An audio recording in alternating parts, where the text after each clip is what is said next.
I'm pretty bad at trying to hit shots in game with a sniper, but if I have two, maybe that'll improve my chances.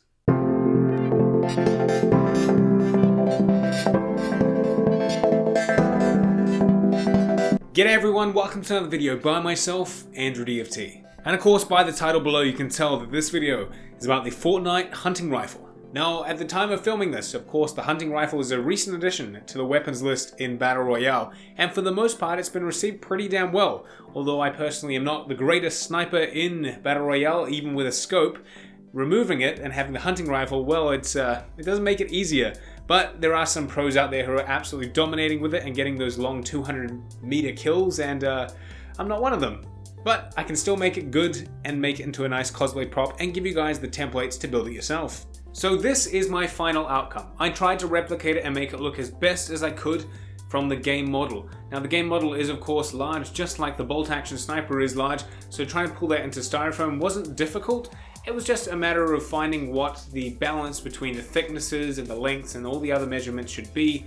But for the most part, pulling the reference from a realistic old World War II and of course the more modern day hunting rifles, it was quite easy to get a final dimension. Now this rifle is made of styrofoam. Of course, styrofoam is the main core material I use for most, if not all of my props when I'm not using EVA foam. It comes in long boards, long sheets of foam. We usually put them on the interior of walls, and of course it's better used in my opinion for making cool props like this.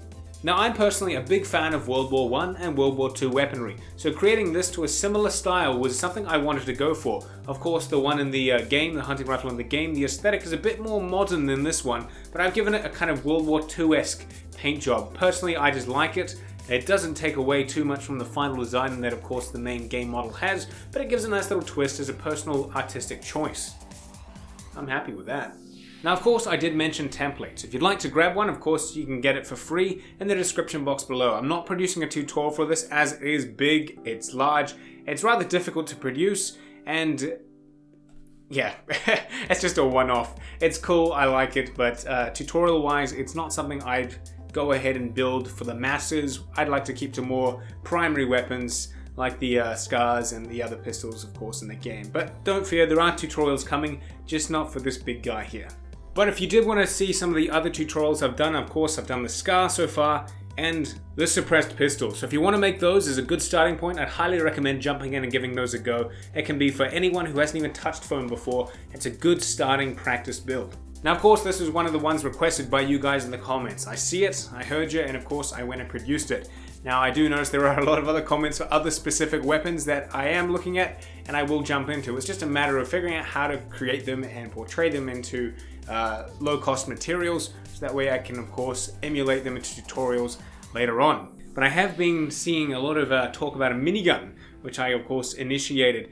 What I am looking at doing is that when I hit 100k subscribers, which I'm approaching pretty fast, 100k of course is a massive milestone for any YouTuber, so when I hit that I reckon that's a good time to go and hit the big guns, and I can't see any way better than doing it with the minigun. So share this video with your friends, share any of my content with your friends, get people involved in this community, that subscriber count will go up, and well, we can do the big boy.